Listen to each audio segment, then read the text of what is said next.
Today on my podcast, Marcello di Stefano from San Carlo, good friend and good mentor as well. Every time I'm feeling a bit down, I ring him, and he knows what to say to me to bring me up. So enjoy the episode with Marcello di Stefano from San Carlo.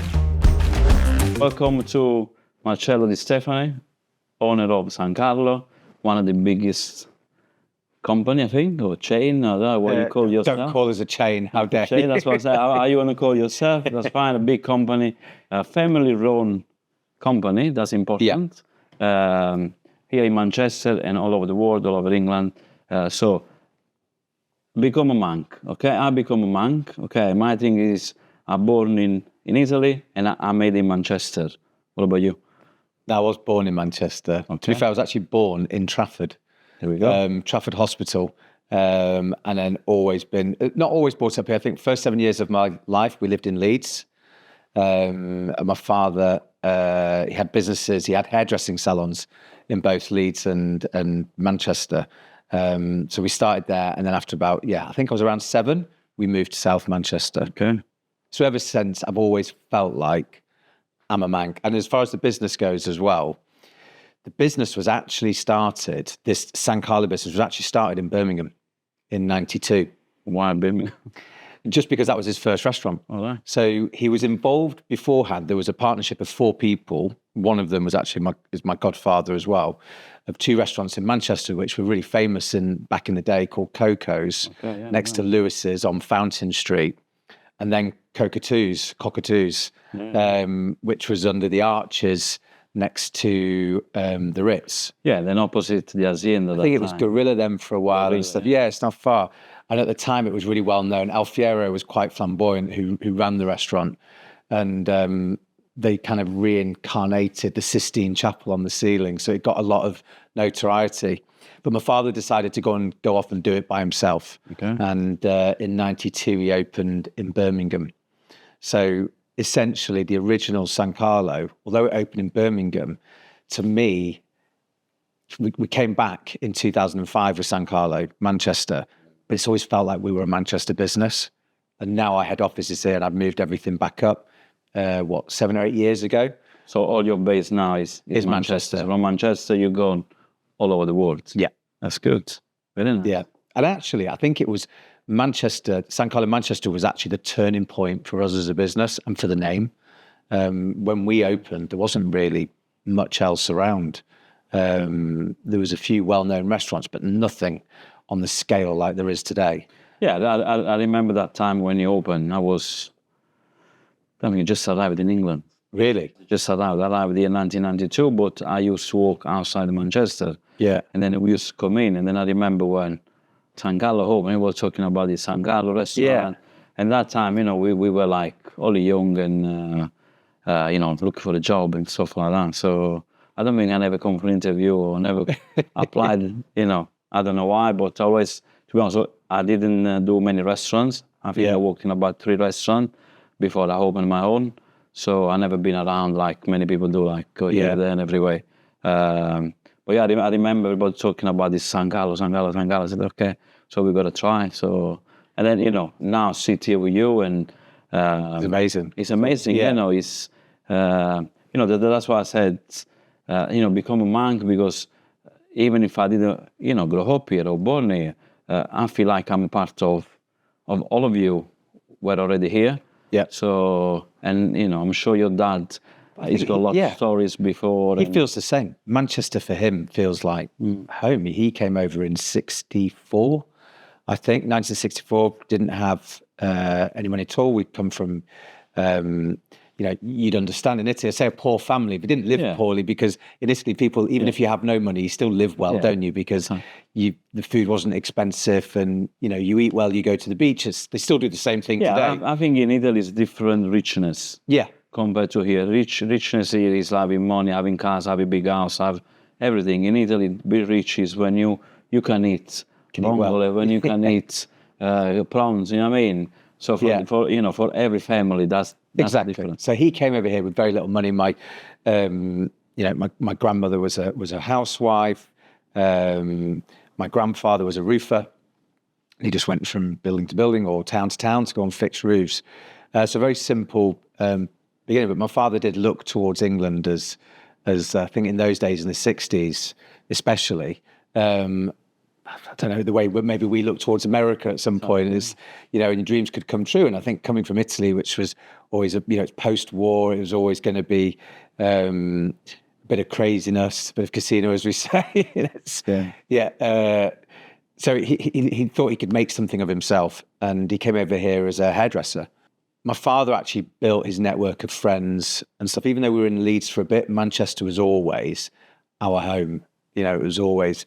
We've known. And I think Manchester's got that attraction because I've done the same. I've been not living in Leeds, but I used to have a business in Leeds, and I've done a few things in Leeds. Most of my friends are from there, but I think Manchester always got the drawback. Yeah, Manchester's got something, and I agree. They always draw you back for some reason. It's always you got to be here. And I said to somebody the other day, I said, oh, I've been here, too many years now. I said, well, how long? It was about 7 years, I think it was. I said, well, choose the thing.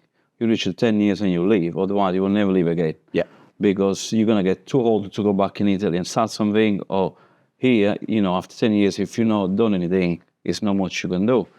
So, and then I think Manchester give you that. And then I think it's always, do you know what? You're right. And I've lived in Leeds. I've lived in London for 3-4 years. I was at university in Bath. First restaurant was Birmingham, so I spent a lot of time around there. Manchester's just got something different. I think there's a certain attitude, there's a certain creativity, there's a certain drive to keep wanting to better itself. And even now when you look at it as a city, there's stuff going on in all the cities, but when you look at the amount that's happening in Manchester still and developments, it's crazy. Even like in the development where we are now across the road, where you've got Salvi's restaurant, you look at all those towers. It's just, it seems to be that London is London. What I hate is when everybody tries to compare ourselves to London. No, you can't compare yourself to London. London is London. New York is New York. They will always be what they'll be. But outside of London, I really believe Manchester is the best city. It's there's always something going on. I totally agree with you because I'm living in London, but I spend a lot of time in London, and a lot of people down there as well.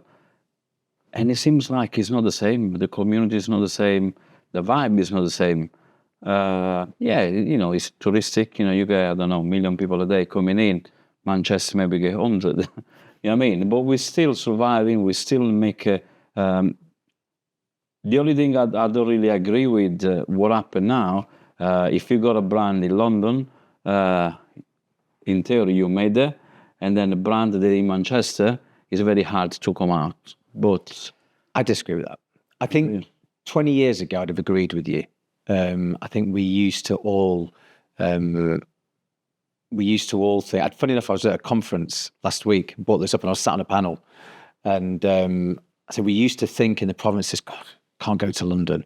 You'd look at the rents, and they were 3 times more than what we're paying here, and you think, how would I sleep at night? Yeah.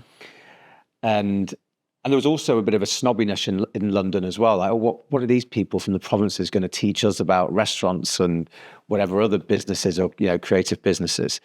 But then slowly now, when I was at the Restaurant Awards or Peach Awards, which is for hospitality last week, and the good 30-40% of the operators are all from the north. That's good. And these are leading the way in awards for restaurant groups. So yeah, I think there's a lot to be said. But don't get me wrong. Yes, there's still that fear factor.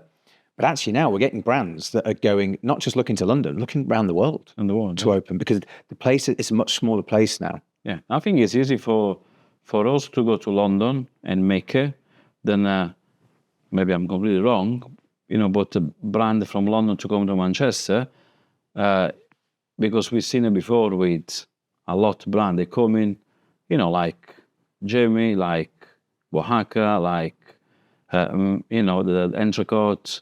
They come a couple of years, they close, and they come back to London. London, I was Giancarlo Caldesi, last month I think it was. He's got the Entrecote just next door to him, the queuing. 2 hours before he opened, when he was on King Street. It was different. And it's hard to replicate. And I think because sometimes I think there is a presumption, and you're right, that if you've been successful in London, but the demographics exactly the same, we'll smash it in Manchester and Leeds, and it's not. And it's very different. And even us, funny enough, this morning we were sat in a meeting and we were talking about our customer base. And actually, the Cecchetti customer in the north is very different to the Cecchetti customer in London. They're two very different customers, just because of where they're positioned. So, we have got, where we are, say Piccadilly, we've got a high footfall of people. So a lot of transient people coming through London that are visiting there. Yes, we have some locals, whereas here it's about the locals. Local, yeah. You meet them, they're not... Exactly. So I'd put it down as there's sometimes people misunderstand the customer outside of London. It's not just Manchester, it'll be the same in Leeds and this, that and the other. I think they failed to do enough homework to really understand what people like. Yeah, I think for businesses, it's right what you're saying, 100%. It's down to the brand, it's down to the way you present your brand as well in the city. And then I think Manchester people, they look after the Manchester brand, I think, no? Yes, they're always going to be more protective over local brands, 100%. But I think there's a lot of cities that are like that. You protect over your own creativity, so you're always going to be a bit standoffish to say, how are these brands going to enter into Manchester? They just presume, I think the cleverest, the ones that did it really well, and the guys know what they're doing. Hawksmoor, they did it well when they opened up in Manchester. They really got to understand the market first, understand the people. They brought the right people into the business that told them how to do it. Don't start talking about bloody worker bees and all this kind of stuff and these generalizations from Mancunians, because we hate it. You know what I mean? We're more than just the hacienda and this, that, and the other. There's a lot more to us than that. And, I think, we've got to... You've also got the thing is you can't, Northerners especially, we don't like being told what to do or being forced into something else. And when I look back at the entrecote thing, I always remember the first thing that came out when people said, I don't want my, because they said you can only have your steak. Rare, something like that, medium rare. It's like medium or medium rare or something like that. You can't have anything else. And there are a lot of Northerners that want the steak well done. Yeah. You can't turn around and say no to them. If they want, and we get a lot of customers that want the steak well done. And sometimes it's probably more of a generational thing. We find it's the older customers. Or maybe the fish with the parmesan. Yeah, exactly. It was something like that. So, and that's the other thing. We've had the same thing. Yeah. We used to do it. You'd see a waiter serving parmesan onto tagliatelle lobster. You can't do that. They said, but they've asked, what are you going to do? You're going to offend them if you say no. And the same with the steak place. In London, you can get away with it. You've seen all kind of concepts. You can't come to Manchester and tell someone you can only have your steak done a certain way. No, you're right. Because I see my site, the one I've got, still all three in Manchester, but different sites. But the new one at Disney Square, where our customer, they're mainly Arabs and Chinese, we had to change. We haven't changed anything because the product and the quality and everything is still there. Nothing changed, but just say we do the lobster linguine. Oh, can I have it with cream? Yeah. Like, okay, let's make it with cream. You know what I mean? Because otherwise, and then I had we don't do halal, and I think we need to rethink because but in the other two sides, nobody ever asked me. Yeah. The meat is halal or things like that. Maybe I don't know because it's less. Look, I don't know. I think we can get sometimes overprotective over certain things when it comes to food. At the end of the day, there's always going to be quality. You serve quality, you buy the best ingredients, this, that, and the other. You've got to adapt to the environment sometimes. And I think people that refuse to adapt, if you don't mind my language, but it's a load of bollocks. Yeah. And most of them that refuse to adapt won't be in business after a certain period of time. The old days of the chef refusing, I refuse to do this. Come on. You want to make people happy and you've got to adapt sometimes. And I think we've done it. I always remember, so this is one, San Carlo, for example. Carbonara, in San Carlo, we'd always added a little bit of cream. which is it's the Anglo version of doing a carbonara. When we opened Cecchetti, said no, we're sticking to the true traditional way of doing it, just with eggs, and it's great. And look, they're both good in their own way. But after we'd done that in Cecchetti and the feedback was really good, I thought, oh, we'll just change San Carlo now. And we'll change it to doing it all eggs. The amount of complaints I got. So we just thought, leave it as it is, and leave it the way it is at the moment. Look, it still tastes great. We still get really good things. You know, sometimes you've got to adapt to the market. And then, you know, you got to give it that Italian experience as well. Yeah. You know, to a customer. And of course, you know, we're still in England. You know, at the end of the day, you know, we're still in Manchester. We still have, you know, people prefer something that's, you know, different from what, you know. If we served pasta, I think, in this country, exactly the same way we do in Italy, which is probably half the sauce, a lot more al dente, we'd get a lot of complaints. Yeah. I think... And I think we've had to adapt. We have to add a little bit more sauce than you would do typically in Italy. And as al dente... Depends, you know, sometimes with things like packery and stuff, if you do that al dente, most people wouldn't be able to. No, they wouldn't. And then we do that many times, and now we learn, we tell them, say, listen, you know, packery is going to be, one of the dish is very, very hard. Yeah. You know, when it's soft, it's not. It's not. It's going to be really, if it's too soft, it's going to be really overcooked. And, you know, we try to educate as well. People and say, oh, that's how we do it. That's how we, you know, they don't like it, we'll change it, or we make it suitable for them. But yeah, I understand. It's difficult to get something over to customer when you really believe I'm Italian, and you know. So, but again, it works. But I do believe, you know, I think. But then, do we question is what's if you've changed something, and it's not with all the dishes, is it? It's only on a few things. Yeah. If you change a few things here and there, it's not the end of the world. The quality's still great. You know, the produce you're buying is still amazing. Yeah. This and all you're doing is just catering a little bit for the tastes for that market. Sorry, I didn't realize my phone was on. I'll switch it off. We're just catering for the market. It's like in the Middle East. In the Middle East, we do have to. In the Middle East, we have... You adjust everything there, no? So we have to adjust stuff there. So you've probably got more dishes with cream in and stuff because it suits the flavours. The funniest is in Thailand. So we got a restaurant in Bangkok, and last time I went there, I went, everything's quite sweet. And in Thailand, they really struggle with salt. So they would say a lot of our food is like way too salty, and I'd be trying it. And I'd be going mad saying there's not enough salt in it. But we have to adapt it. And we had to take out more salt. And then they add a little bit more kind of sugar to things and sweeten things up just to work with the flavors of the local market. And the difference is the first time we entered into the market in Thailand 10 years ago, the restaurant failed. And I said, no, we're not changing. That's the way it is. You don't like it. That's what, that's what we're doing. Restaurant failed. This time we catered for the market. We adapted it. It's packed every day. I think I've got some Thai customers, and you're right about the salt. They come and no salt. Yeah. They're like, they struggle with salt. Yeah, and then I've done it the other day. They came to the restaurant then, and they asked for mussels, and steamed mussels, and I was like, okay, I'm gonna steam them, but I'll do it the Napolitan way, where we boil them, and then after we put the condiment on. Okay, and they go, wow, and it's like. Love it. So that's what you want. And he come back, okay, can I have some more mussels? I said, okay, that's fine, you can have it. But could you please, nothing at all, just basil. And I was like, basil and mussels. So, you know what I mean? I was like, okay, let's do it. They loved it.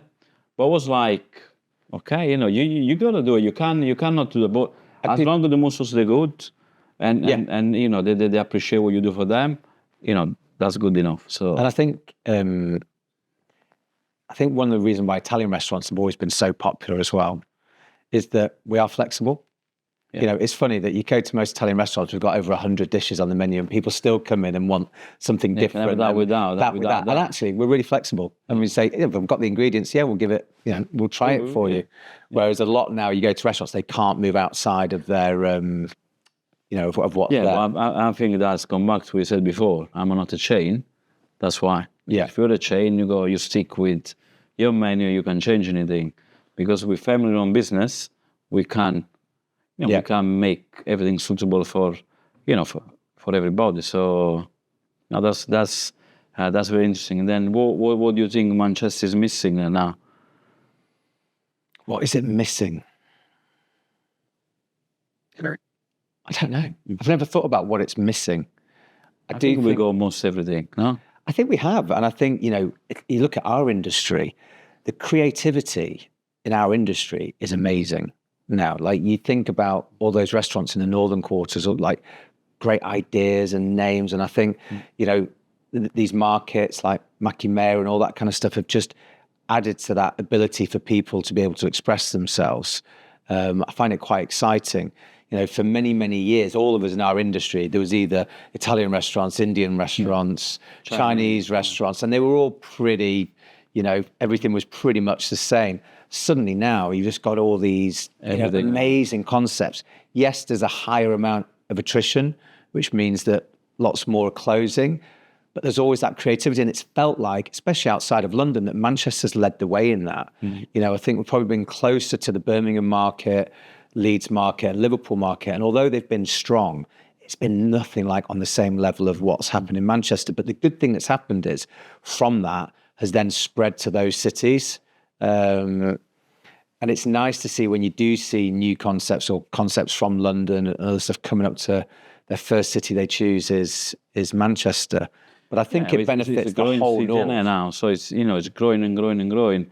I think we need new blood as well to shake things up. Yeah, I think what I'd like to see is probably more of the younger generation coming into some really stars coming into F&B. And I think for years we relied on in Manchester, especially in our area. Look, not ashamed to say it, but we were pretty much mostly Italian, in terms of who we employed. And we thought it was important because we're an Italian restaurant. We wanted to see Italians in there, therefore authenticates what we're doing. I always said, and I'll probably take it back now a little bit, but you can employ a chef that's the grill chef in a steak restaurant. You can go and be a grill chef at San Carlo. It's not a problem. But pasta chefs and pizza chefs, there's just they've just got that extra bit of knowledge being Italian and stuff. But you know what? Over the years, I've seen some amazing people come through the business that are non-Italian that have learned to do pasta really well, bloody well, actually better than some of the Italians as well. So there is that. But what I'd like to see is this new generation, because it feels like at the moment we had that generation of mainly Italians, Portuguese, Spanish, probably, and French. And they pretty much, and for a period, if you remember, in the early 2000s, Polish as well, that were all the stars of the future. And you see them all now as managers in other restaurants and stuff. But because of Brexit, it's reduced it down a hell of a lot. Yeah, and Brexit had a big impact on exactly. So it'd be nice to see younger people coming through. And actually, for younger people to see the possibilities of hospitality, I think probably too much. Still, people look at it and go, chef or a waiter. Yeah. And that's it. And that's as far as you can go. And actually now with hospitality, the way the industry's gone, the size of businesses in terms of operational roles. I mean, it's a good start of life. And then if you stick with that, you can really become someone, you can really do something. The creativity, the excitement, there's just so much to it. Yeah. Well, I don't think this year. That's why I'm struggling. But I think it's because we haven't shown the industry how far you can actually take it and where you can go. I was sat there today at our head office. We've got, 30 people in there now? Some of the ops guys in there. We've got ops chefs. We've got all the marketing people. There's some big salaries. And I was with somebody last week, different industry. I can't remember which industry they were in. And I was talking to them about, paying, 75 grand, 70 grand, all these kind of like big numbers for chefs and stuff in London and going out to the Middle East, people on more than that.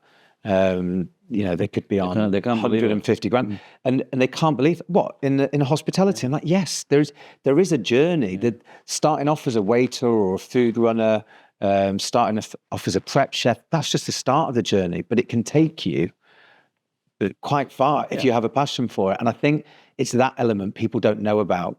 And the culture in this country has always been, oh, from a waiter, I've kind of failed. I don't know what else to do. Yeah, and then I think what you see as well is the Saturday night, the family, and listen, I agree with you because I done catering college in Italy. I started as a waiter, I become a chef, and I done everything I had to do, but now I live a nice life. I've got my own restaurant, and but I never seen it as I'm a waiter or I'm a chef. I always seen an opportunity in 10 years time, in 20 years time, whatever it was. And I didn't believe this job could take me somewhere. Exactly. But as and it's the journey we've got to show them. And especially now the world's become smaller. And we were chatting this morning with my head of recruitment, just saying, look, guys, if people join us, the journey could take them to Miami, can take them to Bangkok, can take them to the Middle East, it take them to London, whatever, or you can become operations in the UK. We need to tell people this is what can happen in not just for us, but in hospitality. It's really important. If someone starts off as a runner in television studio, and they can go on to be producers, or there's always somebody, they used to say in the old days, the guy doing the mail or whatever in the office, and then work your way up. You've got to start somewhere. But you're right. I think the problem we've probably done to our industry over the years is we just accepted it. So we knew when we came into this, we sacrificed our life. And we knew you're not going to see your friends when they're having fun. You're always going to be working. It's difficult on the family life, so you need to make sure that you meet somebody that's supportive. And we just accepted it, and we just thought, "Was a passion? It is in your blood." But it's different when if you're the owner of it.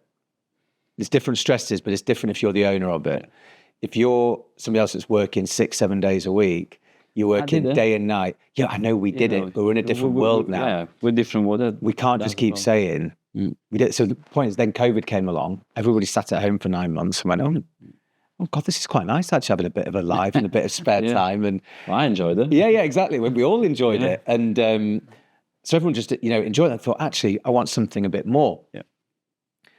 So I think, and we always said for years, no, you've got to work weekends, you've got to do this, you can't have that off, and we have to change. I think we've been forced to change as an industry. The problem we've got at the moment, there is a shortage of people. Therefore, we still can't really, we can do it better, the hours, but we can't get to where we really want to be. So I think it's going to be finding that over the next few years. How do we get around that? How do we give people weekend off every however many weeks or whatever? Allow people to have a bit of a life. I think we need to have, personally, I think they need to change the border. We need more people coming in. And then when we got more people in, we can training them, and then we can, move the system we have now. Because what we do now, we're all struggling for stuff. Yeah. So we all, even us, we should be, sat on a beach somewhere and enjoy, and then maybe get a phone call. But what we do, we're on the first line. We're there every day, and then try to, to work as much we can to make them comfortable. The restaurants, the staff, the customer, and everything like that. I think if that's going to change, we're going to have more people coming in. Maybe me and you, we can relax a bit, and then even our managers, our chefs, our waiters, they can, because in one way they're under pressure as well to say, it's not enough of us, so we've got to do it, and then they will do it, at the end. But they just get fed up after many months, after many years. Because it can get tiring. It can get tiring. So I think, you're right. Look, our main job is to make sure our people are happy. We've got to be more flexible than ever. Try and give them that extra bit of time off when we can. I think it's a moving thing, and I think over the next couple of years, I think it will get easier. I think it's going to get easier, and I also think because the wages have really increased in industry in the last few years, I think it's become even more attractive again. Yeah, I think if you think how much we pay, and just say at 20 years old, a person works in the restaurant now, and he works the minimum of 50 hours, whatever he gets at home. Somebody works on a cost center, it's not anywhere near that. No. And I'm sure, But we've had it. I had somebody that said they didn't want to work in the restaurant anymore, they want to work in the office. I said, okay, fine. Then we showed them what it was in the office. They said, well, I went more in the restaurant. I said, well, of course. But, there we go. That's the way it is. It depends what you want out of life and where your passion lies. I get a buzz from being on the restaurant floor. actually being in the office doesn't really excite me that much. You know, new stuff, but being on the restaurant floor, getting that whole vibe and that passion and excitement, and especially when you've opened a new place or you've launched some new dishes and seeing a customer's face when they experience something for the first time, that's the passion. And look, do you know what's strange? Actually, funny enough, I was watching TV the other night, and I think on 4 of the channels, it was a food program. So whether it was somebody traveling around the country or somebody, a cooking show. So there's a passion there for it. People love it. They're intrigued by it. Now we've got to convince them to come and work in it as well. It'd be good. Everybody watching this program, work in the restaurant, we'd be happy with that. But I just want to know what your dad thinks about all this new generation, new way, I think growing every day. He's taken a while to adjust to it, but now he leaves that to us. He leaves that to us to get. Sometimes he just sets and goes, I couldn't cope with all this now. Yeah. But I think, I think it's just a whole new world, isn't it? Like I said, he's not really involved in it on a day-to-day. Yeah. And sometimes he does struggle. He's like, why haven't we got more waiters? And why haven't we got this? And so, well, you can find them. In my day, I could find them in 2 minutes. I'm like, okay. But, it's the way he is. He's, the world's changed a lot, hasn't it? I think the last few years. I think. He's just. I think he has.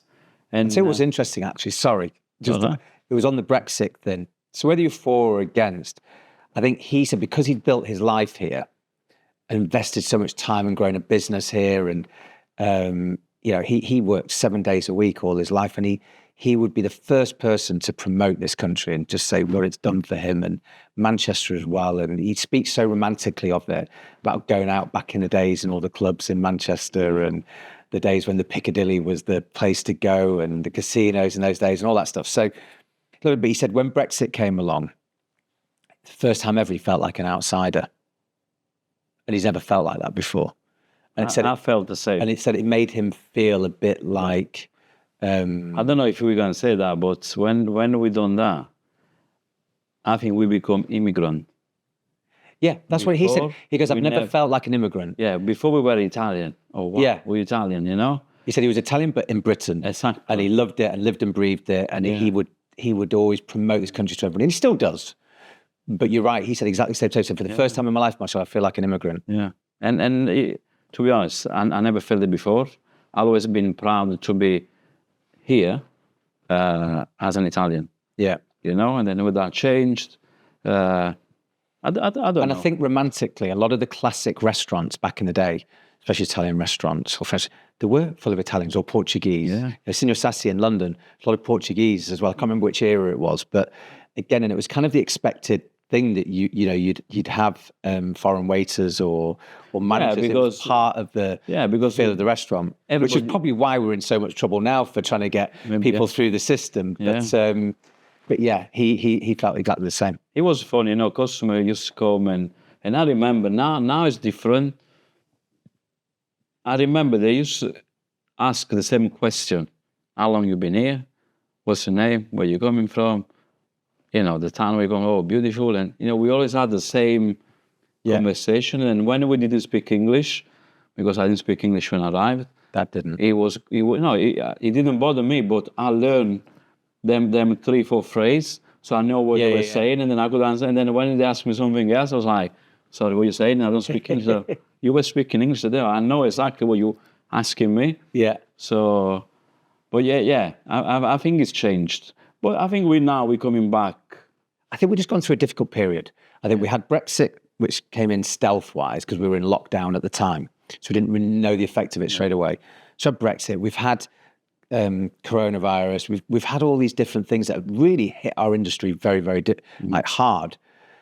But you wouldn't necessarily have guessed it if you look around Manchester and you look around cities in the north, in Liverpool, and in all these restaurants opening up all the time and bars, and there is stuff going on. That's the vibe we have. That's the mentality in hospitality we have. We whatever hits us, we got to do going better, still open up. You know what I mean? We got to do it. Otherwise, you can be in hospitality. Hospitality is gonna. If we think now recession, okay. I don't think it'll be a recession. whatever it is, we always go, oh yeah, but I see that restaurant, I really want it. And then you open it, innit? You know what I mean? Or, you know, let's improve this, let's do that. Yeah, I think hospitality We've always been resilient. Always. Because you see, like, just say, you know, people sell electricity. You know, you see them 2, 3 years, 5 years, boom, gone. And then the next one coming in, and then finance company or whatever. You see them for time, and then that's it, they're gone. Hospitality people, they're always there. They're always fighting. They're always coming back. You know, whatever they'll throw holes, we're gonna fight. I think hospitality people as well are used to working hard. Yeah, bloody hard. Yeah. You know, the other people I can think probably work, you know, similar is you're probably looking at construction or hospitals, stuff like that. And they say, you know, people just work really hard. They do the hours. They're fighters. But I think the industry is quite resilient as well, especially in this country. I think we end up, we go out and eat and drink when we're sad, and we go out and eat and drink when we're happy. So it kind of, it always... And then when you go hard, where are you going? It's a tricky one because you probably know as well as I do, half the time you don't want to go anywhere because when you've been in the restaurants all week and you've been chatting to people and you've had noise and the not the stress, but it's just that buzz. When you get home, you just want silence. Even my wife wants to talk to me and she asks me about my day and I don't want to tell her because I'm just like, where do you start? So my wife says, oh, you never talk to me. I said, no, because my job is talking. So if we tend to go, we live out sort of countryside way out in a place called Antrobus, which is down the M56 more towards Stockton Heath, Warrington, near Northwich. So we might go to local pubs around there. If in Manchester, the problem is we've got so many sites now, you feel like you've got to keep going in them to try them all. Yeah. But do you eat go Italian to Hawksmoor? No. The only time I'll eat Italian if it's maybe a new restaurant that's open in London or something. I want to go and try it, see what it is, or the competition. But I tend not to, you know, eating it all week. You know, I don't know if you're probably the same. No, exactly the same. You know, if I get to a weekend, I might be craving some Indian food or, exactly the same. You know, Friday night, I think I've got a takeaway from Gup Shop in Hale, and that's what I'll tend to stick to. You know, we live in town now, so for us, like Uber and delivery is like so easy. You know, the home and I got to be careful. We can't get anyone to deliver to us. We live too far out. Yeah, but so for us, it's easy, but it's, you know, no offense to your restaurant, my restaurant, whatever. We eat Italian all week, every day. So sometimes you want something a bit more. Yeah, I think if dodgy. All right. Yeah, no, it's true. But I do like, you know, I do love sushi and stuff like that. I like it as a change. I do like Middle Eastern food when I get the opportunity to have it. But I think in terms of eating out, it's probably more with my father. We'll go out in London and just try and see what's happening, what's happening, new things. I think to try and keep ourselves fresh all the time, you've got to be seeing what's going on. Yeah, you know, you've got a restaurant in London, I don't have it, but for me, going to London is inspiration, is seeing new ideas, seeing new things. And but not just London, just travelling. You know, I think travelling in our game, I don't think enough of us travel enough sometimes. And I think, you know, we've been saying it recently, we need to travel more. Yeah, well, I travel anyway naturally because of work, so we'll be in Dubai or Miami or others. So you can see other concepts, other things that happen. You're always getting ideas, or even from hotels as well. I think there's so many ideas out there. I think we all need to do it more often. You can adapt. So even though and this is why we've got to be less precious, I think, these days, we're still always going to be authentic Italian, but we can adapt slightly. We can take certain techniques and try something a bit new, not for everything, but like a few things sometimes, and see how it comes out. Yeah, become more adventure now. Yeah, before not too adventurous, because even sometimes I was in Sicily in the summer, and we went to what's it called? It's the town famous for it's near Pechino. No, it's the town that's famous for tuna. And in the old days, it's how they used to really do tuna, when they corner them all into an area and spear fish them all. And now they sell all botaga and tuna and this, that, and the other. And it's all classic restaurants. Then one I came up to and I thought, and they'd started doing tuna. I think they'd added chocolate to it, something else. I thought, what are you doing? Don't do that. That's going too far. Don't start messing around with it like that. You know, and it's all like an old harbour village. You know, you don't want to be. I draw the line. And then you think, when people go to Italy and come back and say the food here is better than Italy, what do you think? I agree. I think the days, this whole thing which really annoys me, people say food in England's rubbish. Look, at the end of the day, the one thing we have been great at is we're multicultural. I think that's, again, as it comes back to all of this, why do you feel so at home here? Because we are very naturally a multicultural country, and we've always been very warm and tolerant. Okay, we're not perfect, but I think over a lot of other European countries, we always have been very tolerant. So people that do come here can feel like this is their home very quickly, compared to, I think, other countries where you could still feel like an outsider even after 50 years. Yeah, well, I remember my dad would say, Dad, you know, you're in England, you go speak English. No, I'm Italian, they go speak Italian. I said, but you're in Manchester, you got to speak. No, I'm not learning English, they got to learn Italian. I was like, nah, you can't say that. You can't. You know, but he was, you know, he was that kind of person, so Italian, and he would understand. But that was the old generation. Yeah, that's and there would have been that in England as well. You know, he was but I do think we're very tolerant. Why they don't speak Italian? So Dad, you're in England. Yeah. You know, nobody speaks Italian. Well, they do, but not the way you think people do. But it's crazy. Yeah. And then everyone say, oh, food's rubbish in England compared to the rest of the world. You go, hold on a sec. London, especially, has probably been one of the leading places for food in the world for many years, and has actually been inspiring lots of other cities around the world to show that you can actually just stumble into somewhere in London and get good food. Yeah. You know as well as I do, you can walk around Rome now and there's a lot of rubbish. A lot. You know, in Italy now, you've got to know where to go to eat. You can't just stumble into any trattoria and expect to have good food. I've had some absolute rubbish, especially around the touristy sites. But what I see now in Italy is... they've had a staffing issue as well. Yeah, staffing issues and everything going up there as well. Like here, I don't think they're there anymore. I think they need to step up a bit. Yeah. Good place. If you know good places to go, like my favourite places to eat when we're in Italy is agriturismo. At the end of the day, an agriturismo you can't go wrong. That, I think for those people that don't know, it's a farm subsidised by the government. And they literally sell the product from their farm. Yeah, so. And in Sicily, it just means you're going to eat a lot of ricotta, stuff like that, salsiccia, focaccia. But what do you pay, €15 or something? And then you can't eat for 2 days afterwards. No. And that's when you eat well. Yeah. But then going to the restaurants, I remember this year we were in... I mean, the city centre. Yeah, there are. But then like Marina di Ragusa, which is the seaside town of Ragusa, where my family's from. And actually, I think this year, where did we... Well, I can't think of any restaurants we ate that well at. I think the best food we had was agriturismo and my auntie's cooking. There we go. Yeah, no, but I agree with you 100%. And we get a lot of Italians that tell me they eat better in our restaurants than they do over in Italy. Over in Italy, yeah. And I think it's because we really, really care. You know, we're really wanting to make sure that people have great quality produce. But what is as well, in Italy now, everybody's seen the opportunity to make money and open a restaurant. You know what I mean? We saw the opportunity to open a restaurant and do good food, good service and good everything. I think a lot of people, that's what they think now, is quick way to make money, is quick way to become, someone, to have a restaurant.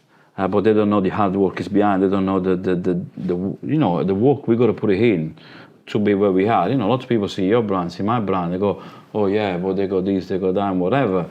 But no, it's a hell of a lot of work. It's a lot of work. You know what I mean? You come behind those for a week and you'll be like, blood, whoa. Sweat and tears to get to that. You know, and like we said before, you know, you could go forget about your kids, your wife, your, everything for that week when you're struggling. You got to put 300% in. And I think as well, a lot of people get into it and they think it's just about the food, or they think it's just about the service. So I think there's very low barriers to entry in this industry. So if you want to, with very little money, you can open somewhere very basic. If you wanted to, it's not difficult. Yeah, but you're going to last. Exactly. So we know, you see these places open and they've got 20 covers or whatever, and you think, it's going to be very difficult for them to make it. We even know, don't we? We've had places with small amount of covers, and it's not easy to make a go of it. And also, if they haven't got the right business acumen, sometimes they think, and all it is teaching them, because I'm actually proud if we see people that used to work for us that have gone on to be successful. I'm proud because I'm hoping they learn from us how to make themselves successful, as long as they don't try and steal our staff. So that's the only thing to go into competition. But actually, I'm quite proud if they've gone on and done well. it's the people that just think just by being a manager or just being a head waiter or just being a chef or a head chef is enough for them to open a restaurant by themselves with that knowledge, that actually there's a lot more to it. Yeah. That you have to think about in opening To be honest, a restaurant. I think if a manager thinks that, he's not, for me, he's not a good manager, because if he thinks you're a manager, open a restaurant, he's making money and do whatever you need to do, you need to know what's behind. Exactly, and I think it's teach them how overall business, all the other costs you don't think about in running the business, and I think that's why we do see a high amount of closures in our industry, just because a lot of people get into it. It's not that difficult to get into it at a certain end of it, but they don't have. They think because they've run a great restaurant floor, they've run a great kitchen. Actually, it takes a lot more than that, and a lot more understanding of it as a business. To make sure it's a success. And I'm sure if people had better training in that, there'd probably be a better success rate in terms of restaurants. If they open the mind and they don't see just... Yeah, and that's what I say. And there's people that are going off and they're going to open up their own restaurant. I'll say to them, look, let me know if you want any help, or you want me to see P&L, or, give you my feedback on stuff. I did, and I was working for someone, and then I opened my first restaurant years ago, and and to be honest, the good thing it was last year. Yeah. Anyway, I think it was just after the lockdown, and he said, "Listen, I'm gonna move to Spain. I'm gonna leave my restaurant to my son." Okay. I said, "Okay. So what's wrong with you?" Because he was to know, like on all the time. He said, "But I don't know if I just, my son is old now, I'm going to give it to him." And you know what he said? His son was sitting at the table, said to him, he said, "Whatever you need, you call to him." So he sent his son to me. That's nice. You know what I mean? And I was working for him, and I was like, wow, you know what I mean? And this guy, he's never said, "Thank you, you're good, you're doing well." Never. It was like, proper, for me, was my English dad. Yeah. Because he was treating me like his son. He probably went for it. You know what I mean? It was like, probably going. But I learned so much from him. Yeah. And that's maybe I'm here now because, whatever he teach me. But I was so proud because he put his son towards me. I mean, he said, if you need anything, he's there. He trusts me, and I think that's a good thing in, your life. I know I've been, I was working for you, but at the same time, you were thinking what I was thinking. If I think you were my English dad, you would think I'm your son, So it's good, and I'm proud of what happened and then what I am now, because things like that, they change your life, and they change massively. And that's the bit that's more important at the end of it. Not when we sat there on our deathbed thinking, "Oh, that was a great deal," or whatever. You're thinking about how you changed other people, what effect you had on other people. Exactly, yeah. What you've achieved. Yeah.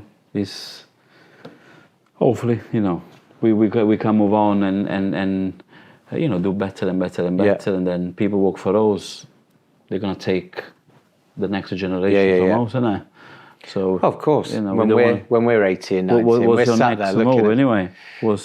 Next move, I think we're going to really push the international side. We've kind of, we've worked hard over the years. We've got a couple of really strong brands. Well, they're all strong brands. San Carlo is more known in the UK. Signor Sassi's known internationally. Cecchietti's now known internationally. So we've got Dubai, obviously we just opened. We're looking at a second site in Dubai. Got Miami that is definitely opening next year in Hallandale. We've got Signor Sassi opening in Vietnam. We've got 2 Cecchietti's in Morocco. We've got Signor Sassi in Bahrain. So you're very quiet, isn't it? And that's all part of our being busy. Yeah, that's part of our franchise model at the moment. We're also looking at a site to do ourselves in Germany, because I think Germany is a really exciting market. And funny enough, actually, I was sat the other day going to the guys who went, "Bloody hell, guys," I said, "We're just little old San Carlo based in Manchester, and we're opening these brands now around the world. We've got big plans for Signor Sassi to make it one of the leading Italian brands globally in major cities." So I think that's going to be our focus. We're reinvesting in the current estate. So we've just done Liverpool. Manchester will have a big, huge refurbishment 2025. We're doing a bits in Leeds and all over. So we're And just then the new one in Audley Edge as well. the new one in Audley Edge doing phenomenally well. Really pleased with that, though we did overspend by a hell of a lot. But it's doing well. I know. Can't help ourselves. We've got new cicchetti we're doing in London, and I think that's it at the moment. That's it. I think that's it. But I don't think that's enough, you know. no, it We need is. more. It is. Look, I think even I'm getting to a stage now where I'm thinking, yeah, you know, this is turned into a bit of a big beast. I think we're really proud of what we've managed to create, and the fact we're still a family business. We don't have any outside investors. We only use a bit of bank lending. I don't think there's many restaurant groups left of our size that you know, not already got private equity or you know done a sale, whatever. So I think we are really, really proud of that, and we're still trying to run it like a family, albeit it does get more difficult. You know, we've got 1,500 people now. It's a lot of people, so you know there do need to be structures in place. I think your winning card is because you're still a family business. Still a family business. We're trying to stick to the quality. We are sticking to the quality, always keeping that at the forefront of what we do.